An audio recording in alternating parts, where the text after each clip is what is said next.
Hello friends, welcome to HP Study Hub. I hope you all are doing well. Today is 29 अक्टूबर। तो चलिए देखते हैं 29 अक्टूबर के current affair और स्टैटिक जीके के टॉप 10 इंपॉर्टेंट क्वेश्चन जो आपके आने वाले किसी भी एग्जाम के लिए बहुत ही ज़्यादा इंपॉर्टेंट है। शुरू करते हैं क्वेश्चन नंबर 1 से, जिसमें आपसे पूछा है the European union has fixed a target for net zero carbon emissions by which year.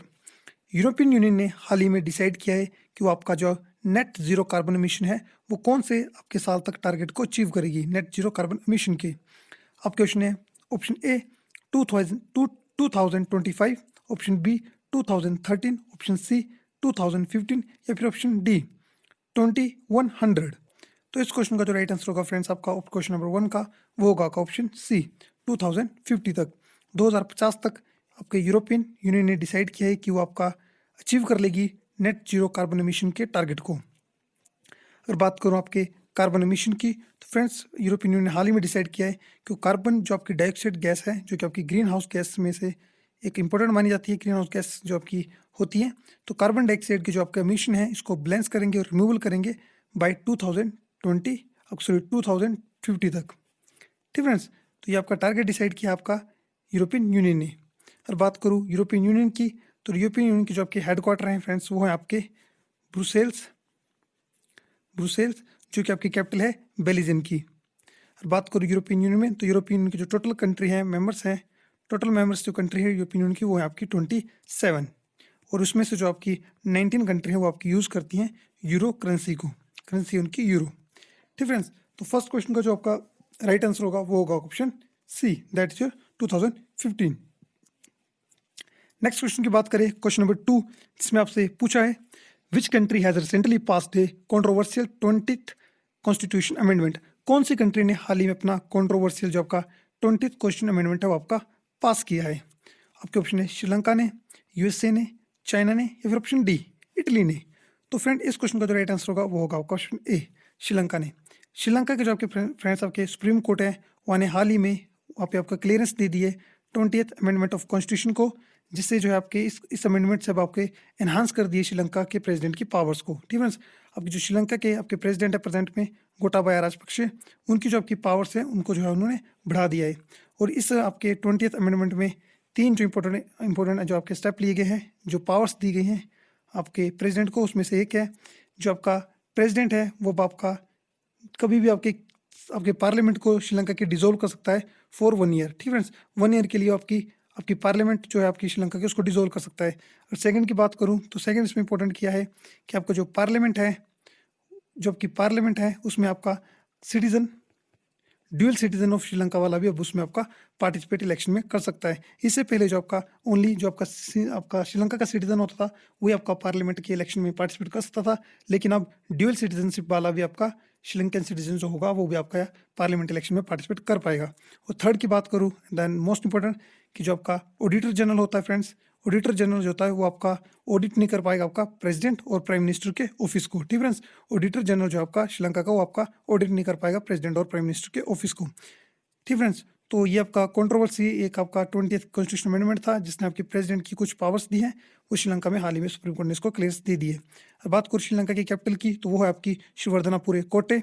USA की कैपिटल आपकी वाशिंगटन डीसी, चाइना की कैपिटल आपकी बीजिंग और इटली की कैपिटल आपकी रोम। नेक्स्ट क्वेश्चन की बात करें, क्वेश्चन नंबर 3, जिसमें आपसे पूछा है which public sector company has been granted permission to use drones for inspection activity. कौन सी पब्लिक सेक्टर कंपनी ने हाल ही में परमिशन दे दी है ड्रोन की इंस्पेक्शन एक्टिविटीज़ को। आपके ऑप्शन है ONGC, Indian oil corporation limited, oil India limited या फिर ऑप्शन डी एनटीपीसी। तो इस क्वेश्चन का जो राइट आंसर होगा फ्रेंड्स वो होगा आपका NTPC, national thermal power corporation, जो कि आपकी सेटअप हुई थी 1975 में। इन्होंने हाल ही में आपके प्रोजेक्ट को इंस्पेक्शन के लिए आपके ड्रोन जो है उस ड्रोन यूज सिस्टम को यूज़ करने की इनको हाल ही में परमिशन मिल चुकी है। तो फ्रेंड्स आपने मुझे बताना है, आज का आपका पहला क्वेश्चन ये रहा, ये जो आपकी ड्रोन की इंस्पेक्शन की जो आपकी परमिशन लेते हैं या आपकी कौन सी मिनिस्ट्री जो है आपकी ड्रोन की परमिशन देती है इंस्पेक्शन के लिए। ठीक है फ्रेंड्स, कौन सी मिलिट्री ग्रांट करती है परमिशन इंस्पेक्शन के लिए ड्रोन से रिलेटेड, आपने मुझे उस मिनिस्ट्री का नाम बताना है। और बात करूँ ओएनजीसी की, तो ये आपकी सेटअप की गई थी 1956 में, और जो आपकी ऑयल इंडिया कॉर्पोरेशन लिमिटेड आपकी सेटअप की गई थी 1959 में। ठीक फ्रेंड्स, नेक्स्ट क्वेश्चन की बात करें, क्वेश्चन नंबर 4, जिसमें आपसे पूछा है India energy modelling firm recently seen in news is the joint initiative of.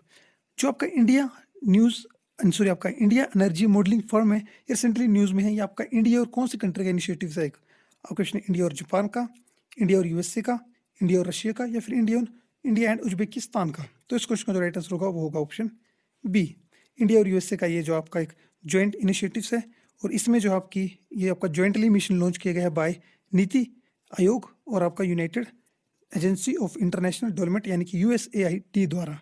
ठीक है, ये आपका स्ट्रेटेजिक एनर्जी पार्टनरशिप है, जिसमें आपका एनर्जी से रिलेटेड जो है, एनर्जी से रिलेटेड, सिक्योरिटी से रिलेटेड जो है, दोनों कंट्री मिलकर आपस में काम करेंगी। ठीक है, तो नीति आयोग का फ्रेंड्स आपका चेयरमैन होता है वो होता है आपका prime minister of India.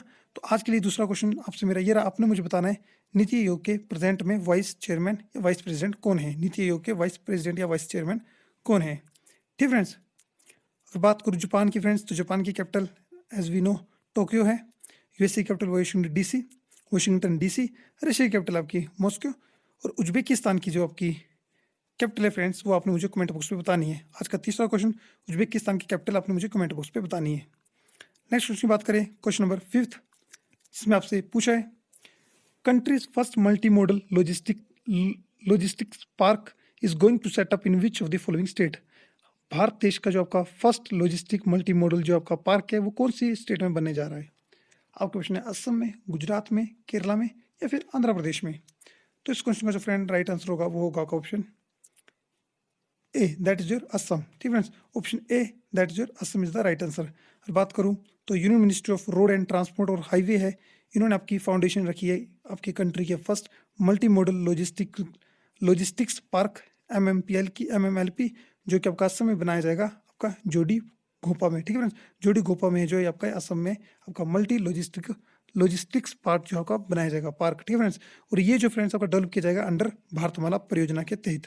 Friends, ये भारतमाला जो आपका परियोजना है ये आपका एक ministry of transport and highway का एक अम्ब्रेला प्रोजेक्ट है, जिसके तहत रोड एंड इंफ्रास्ट्रक्चर की डेवलपमेंट की बात की गई है, और इसके तहत काफ़ी हमारे जो है जितने भी रोड और आपके इंफ्रास्ट्रक्चर बन रहा है वो अंडर भारतमाला प्रोजेक्ट के तहत ही बन रहे हैं। और बात करूं असम की, तो असम के फ्रेंड्स आपकी कैपिटल है वो है दिसपुर, गुजरात की कैपिटल आपकी गांधीनगर, केरला की कैपिटल फ्रेंड्स आपकी तिरुवनंतपुरम, और आंध्र प्रदेश की कैपिटल आपकी अमरावती।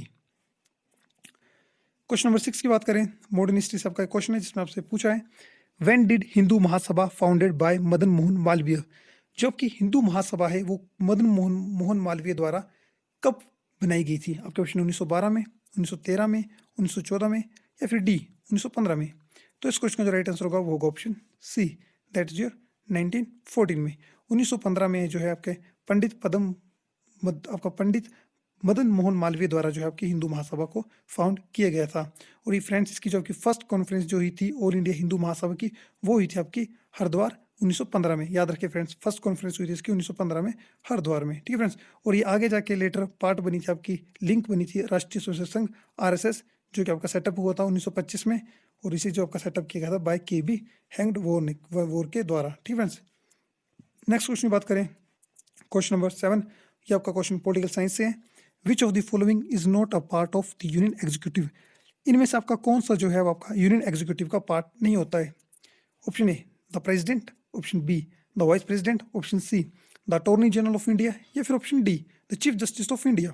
तो इस क्वेश्चन का जो राइट आंसर होगा फ्रेंड्स वो होगा question D, the chief justice of जो इंडिया है फ्रेंड वो आपके यूनियन एग्जीक्यूटिव के पार्ट नहीं होते हैं। ठीक है। और बात करूँ तो यूनियन जो आपका एग्जीक्यूटिव आपका कंसिस्ट करता है प्रेसिडेंट को, वाइस प्रेसिडेंट को, प्राइम मिनिस्टर को, काउंसिलिंग मिनिस्टर्स को, आपका अटॉर्नी जनरल ऑफ इंडिया को। चीफ जस्टिस ऑफ इंडिया जो होता है वो आपका एग्जीक्यूटिव जो होता है वो आपका यूनियन एग्जीक्यूटिव का पार्ट नहीं होता है। ठीक है, तो इस क्वेश्चन का जो राइट आंसर होगा वो होगा option D, that is your chief justice of India. President की बात करें तो इंडिया के वो है आपके रामनाथ कोविंद, वाइस प्रेसिडेंट की बात करें वो है आपके VK नायडू, और बात करें अटॉर्नी जनरल ऑफ इंडिया की तो फ्रेंड्स वो है आपके KQ वेणुगोपाल जो इंडिया के अटॉर्नी जनरल ऑफ इंडिया है। नेक्स्ट क्वेश्चन बात करूँ क्वेश्चन नंबर 8, ये क्वेश्चन आपका अगेन पॉलिटी से। What is the tenure of member of Rajya Sabha. कार्यालय आपका राज्यसभा के मेंबर्स का कितने साल तक होता है? 2 साल के लिए, 3 साल के लिए, 5 साल के लिए, या 6 साल के लिए चूज किया जाता है? तो इस क्वेश्चन का राइट आंसर होगा वो होगा ऑप्शन डी, 6 ईयर के लिए। राज्यसभा का फ्रेंड्स आपका टेन्योर होता है आपका मेंबर्स का वो होता है आपका 6 ईयर के लिए। ठीक है फ्रेंड्स, और ये जो आपके मेंबर्स होते हैं ये आपके हर 2 साल बाद जो होते हैं आपके 1/3 जो मेंबर होते हैं राज्यसभा के वो चेंज हो जाते हैं। ठीक है?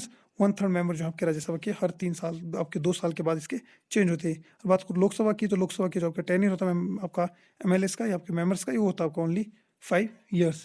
ठीक है फ्रेंड्स? नेक्स्ट क्वेश्चन की बात करें, क्वेश्चन नंबर 9, ये आपका क्वेश्चन है इकोनॉमी से। Which among the following sector contribute maximum to GDP in India? कौन सा जो आपका सेक्टर है वो सबसे ज़्यादा आपका जीडीपी ग्रोस डोमेस्टिक प्रोडक्ट में जो आपका कंट्रीब्यूट आपका कंट्रीब्यूशन करता है?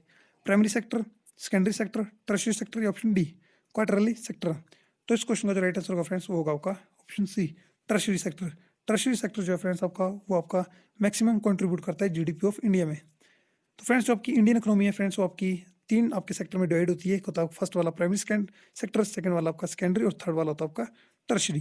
अगर बात करूँ प्राइमरी सेक्टर आपके सेक्टर में, तो इसमें आता है आपका agriculture, unorganised sectors, raw materials और अलाइड सर्विस सेक्टर। एग्रीकल्चर में आता है आपका fishing, farming and all the activity. ठीक है फ्रेंड्स, जो आपकी डोमेस्टिक लेवल पे होती है तो उसे वो आता है आपका प्राइमरी सेक्टर पे। बात करूँ सेकेंडरी की, तो सेकेंडरी में आता है फ्रेंड्स आपका manufacturing, organised, processing of materials और मैन्युफैक्चरिंग जो आपका जितनी भी होती है इंफ्रास्ट्रक्चर डेवलपमेंट की, वो आपके आता है सेकेंडरी सेक्टर में। टर्शरी में आता है फ्रेंड्स आपका सर्विस सेक्टर। ठीक है, सर्विस सेक्टर डिस्ट्रीब्यूशन हो गया, बैंकिंग, इंश्योरेंस और आपका ट्रांसपोर्ट, ये सब आपका फ्रेंड्स आता है सर्विस सेक्टर में। तो जो आपका थर्ड वाला है टर्शरी सेक्टर, इसमें जो आपका ये जीडीपी में सबसे ज़्यादा आपका कॉन्ट्रीब्यूट करता है। नेक्स्ट क्वेश्चन बात करें क्वेश्चन नंबर 10 की। The union home minister Amit Shah recently released a book title Karmayoddha Granth. ठीक, Karmayoddha Granth on the life of which of the Indian political leader. हाल ही में आपके प्राइम मिनिस्टर आपके होम मिनिस्टर जो है यूनियन आपके अमित शाह, उन्होंने रिसेंटली एक बुक लॉन्च की जिसका नाम है कर्मयोद्धा ग्रंथ। आपके कौन से आपके पॉलिटिकल लीडर की लाइफ पे है? आपके ऑप्शन है अटल बिहारी वाजपेयी, नरेंद्र मोदी, एल के अडवाणी या फिर अरुण जेटली। तो इस क्वेश्चन का जो राइट आंसर होगा फ्रेंड्स वो होगा आपका ऑप्शन बी नरेंद्र मोदी।